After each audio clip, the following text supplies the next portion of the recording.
í þessu holli eru Hersir frá Lambanesi og Agnar Þór Magnússon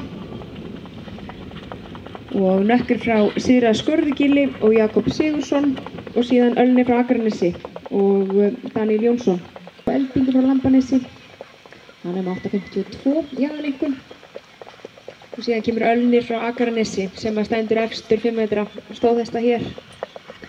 Og hann er undan Glotta frá Sveinatungu og Örk frá Akranesi. Hann hefur hlotið 8.39 fyrir sköpulag, hvorki meira en minna en 8.85 fyrir hæfileika og 8 aðaleinkunn.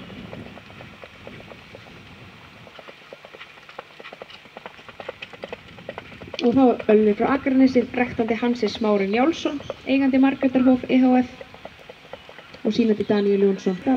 Úr 7.88 í 8.02 og aðaleinkunn úr 7.94 í 8.02.